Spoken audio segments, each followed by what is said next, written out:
Before the story begins, make sure to like, subscribe, and let me know. What time do you usually watch videos?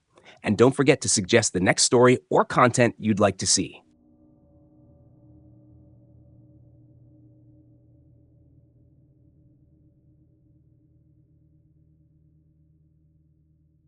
Story 1. The Lantern in the Swamp. The night was thicker than tar when we set out, a kind of darkness that pressed in from all sides and made you feel like you were walking inside a coffin. There were 4 of us: me, my cousin Paul, his girlfriend Marcy, and our buddy Ray. We'd been at a friend's bonfire in the backwoods of southern Louisiana, and someone had the brilliant idea to cut through the swamp trail to get home faster. Everyone knew it wasn't wise to wander the swamps after dark, but a mix of beer, bravado, and a misplaced sense of adventure made the idea sound thrilling instead of dangerous. The swamp at night isn't just dark, it's alive. The air hums with insects, frogs croak in endless rhythm, and every few seconds something unseen splashes in the water. It's a constant reminder that the ground beneath your feet is fragile, soaked, and that life here doesn't really care whether you survive or not. We walked single file, the beam of my flashlight bouncing on the twisted trees and murky pools that seemed to breathe mist into the night. For the first half hour, nothing felt out of place. We joked, we stumbled, we cursed at the mud sucking our shoes down. But then Marcy stopped suddenly and pointed. "Do y'all see that?" Ahead of us, maybe 50 yards away, was a light. At first, I thought it might be someone else out here, maybe a fisherman or a hunter heading home late. It looked like a lantern, the old kind with a flame inside, swaying gently as if someone were carrying it. It was strange, though, because it didn't shine bright like an electric lamp. Instead, it glowed with this soft, almost golden haze, faint enough to seem unreal, but strong enough to pierce the swamp mist. We stood there in silence, watching it. Then Ray said, "Could be a shortcut. Somebody probably knows a better way out than we do." Paul, always eager to prove he wasn't scared, shrugged and said, "Well, let's follow it then." So, we did. The lantern stayed just ahead of us, never closer than 20 or 30 yards, bobbing through the fog like it was waiting for us to keep up. Whenever we quickened our pace, it seemed to drift faster, staying always just out of reach. The trail beneath our feet grew narrower, wetter. My shoes sloshed in mud, and roots snaked across the path like they wanted to trip us. I felt uneasy, but didn't say anything. There was something about that lantern that made the hair on the back of my neck bristle. It wasn't just a light, it was leading us, intentionally. The more I stared at it, the less it looked like it belonged to a person. I couldn't make out any figure, no shadow, no hint of movement.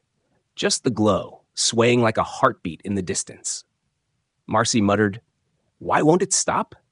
Whoever it is should have heard us by now." We called out, shouted, "Hey!" and "Hello!" into the night. The lantern never faltered, never turned, never acknowledged us. It simply drifted on through thickets and brambles as if daring us to keep following. After nearly half an hour of this strange pursuit, the ground grew worse. The earth beneath our feet sucked at us with each step, water rising higher around our ankles. My flashlight beam trembled as I realized the trail had disappeared completely. We were slogging into the swamp itself, pulled forward by that stubborn glow. Something inside me twisted then. It was instinct, the kind you don't question, the kind that screams louder than reason. I stopped dead in my tracks. "Y'all, we need to turn back." Paul whipped around, annoyed. "What for? It's leading us out, can't you see? We're almost there." But I shook my head. "Look at the ground. There's no trail anymore. We're not going anywhere safe." I swung my flashlight beam forward, and that's when I saw it. Just a few feet ahead, the water sank into a dark pool, the kind of mire you only find deep in the swamp. Locals called them dead holes, muddy pits that looked shallow but could swallow a person whole.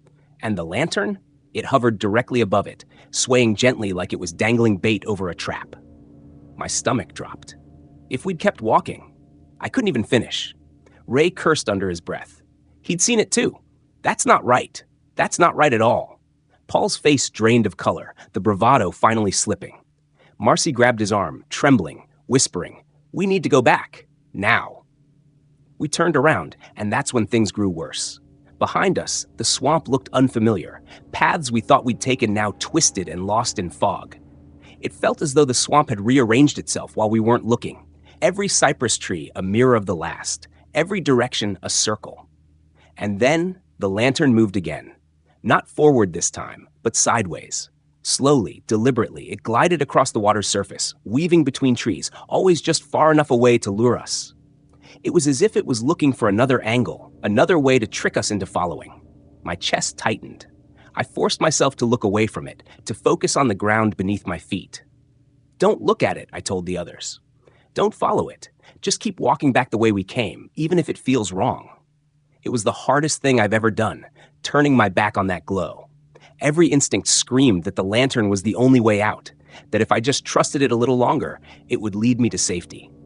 But deep down, I knew that was a lie. The swamp didn't want us out. It wanted us lost. Step by step, we retraced our way, tripping and stumbling, our breath ragged in the humid air. The mist thickened, pressing around us, muffling even our own footsteps. Every now and then, I glanced over my shoulder, and there it was, the lantern, still drifting, still watching. No figure holding it, no sound but the faint hiss of swamp life. Finally, after what felt like hours, the mist broke. My flashlight beam struck solid ground, a wooden post with a trail marker nailed to it. The official path, the one we should never have left. Relief crashed over us so hard that Marcy sank to her knees and sobbed. I turned one last time before we left the swamp. The lantern was gone. No light, no trace. Just the endless darkness of the swamp, breathing and shifting as though it had never wanted us there in the first place. Later, back home, I asked an old neighbor about what we'd seen. He didn't look surprised.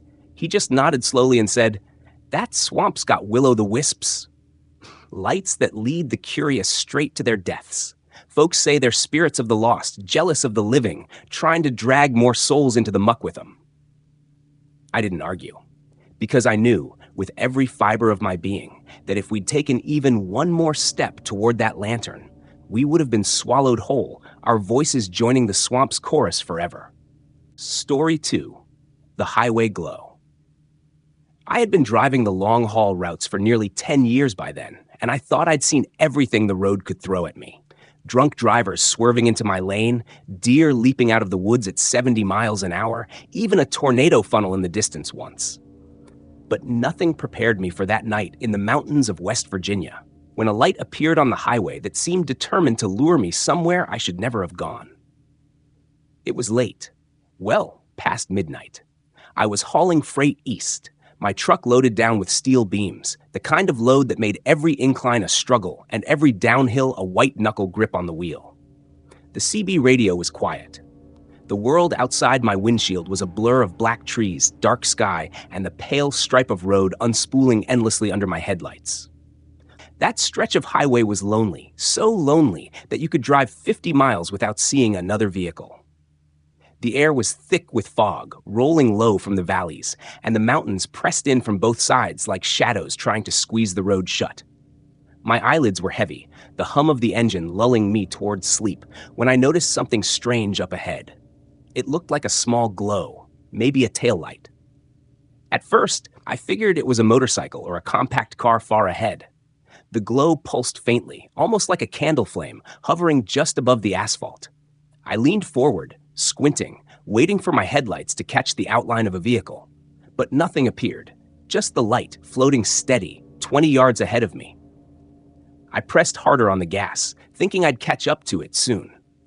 But the faster I drove, the faster it seemed to move, always keeping the same distance. The longer I followed it, the more wrong it felt.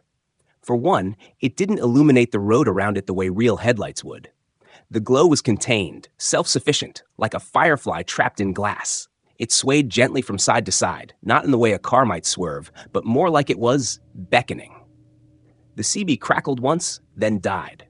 My radio went to static, no stations coming through, just a low hiss that set my teeth on edge. My GPS froze, then rebooted, the little arrow spinning aimlessly on a blank map. That was the moment the unease settled into my stomach. The road wanted me blind.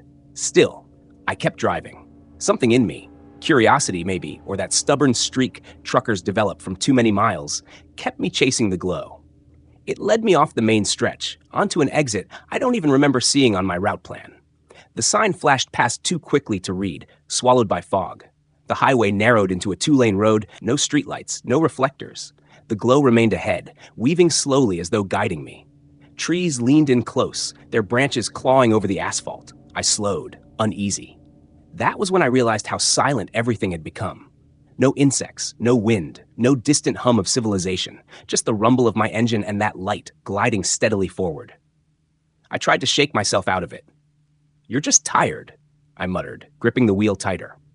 "It's a taillight. It's just some kid on a bike." But the words rang hollow. Deep down, I knew there was no kid, no bike, no car, just the glow.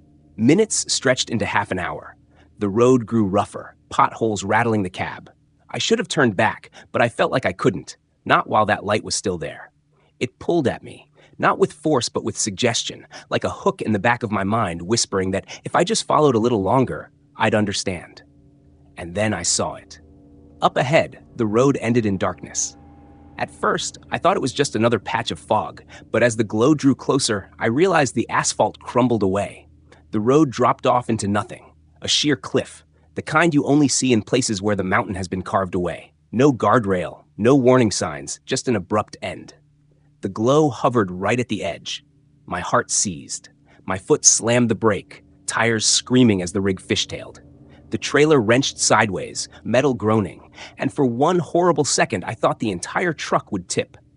The cab stopped less than 20 feet from the drop. My chest heaved, sweat pouring down my back. And the glow? It hung there above the void, bobbing gently, like it had been waiting for me to take that final step. Then, without sound or trace, it blinked out. I sat frozen, staring into the abyss. Down below, faint outlines of treetops swayed in the night, far, far beneath. If I'd driven another few seconds, if I'd ignored the warning in my gut, my truck and my body would have been shattered on those rocks. When my breathing finally steadied, I threw the truck in reverse, inching back until the road widened enough to turn. I didn't care where the detour took me. I just needed to get back to the highway. Every muscle in my body was tight, every nerve on fire. But I forced myself to focus only on the asphalt directly in front of my headlights. Eventually, blessedly, I found an intersection that fed back onto the main route. As soon as I hit the proper highway again, the GPS came back online. The radio cleared, playing some late-night DJ's voice like nothing had ever been wrong. But I knew better. When I stopped at the next truck stop, I asked one of the older drivers if he'd ever heard of a stretch of road that just ended. He gave me a strange look and said, "Son, you must have seen the glow. A lot of folks around here have. Some followed it. Most don't come back to tell the story." I pressed him, but he wouldn't say more, just shook his head, muttered something about the hills keeping what they want. I've driven thousands of miles since that night, through rainstorms, snow, and endless darkness. But I've never forgotten that glow, hovering patiently, as if it had been waiting for me for years. And sometimes, late at night, when the road stretches long and lonely and my eyes begin to blur, I think I see it again in the distance. Just a flicker, just enough to remind me that the highway has secrets, and some lights are meant to lead you places you'll never come back from. Story 3. The Forest Will-o-the-Wisp. The night my sister disappeared into the Appalachian woods is carved into my memory with a clarity that feels more like a wound than a recollection. Her name was Claire, younger than me by 2 years, restless and reckless in ways I never was. She had a knack for slipping away, out of chores, out of trouble, out of conversations she didn't want to have. But that evening, when she vanished into the forest, something else slipped away with her, the ordinary rhythm of our lives. We were staying at my grandmother's cabin, deep in the hollows of West Virginia. The forest there was old, older than roads, older than cabins, older even than the stories whispered about it. Locals called it the Green Veil because once you stepped inside, the trees and vines closed around you so thick that you felt swallowed whole. People said the woods had a mind of their own. As kids, we'd laugh it off. But that night, I stopped laughing. Claire had stormed out after an argument with our grandmother. Something about responsibility, about her wandering too far, about respecting boundaries she never respected. I'd watched her slam the door and stride off into the twilight, her flashlight beam bouncing wildly ahead of her. I thought she'd cool off and come back, but an hour passed, then 2.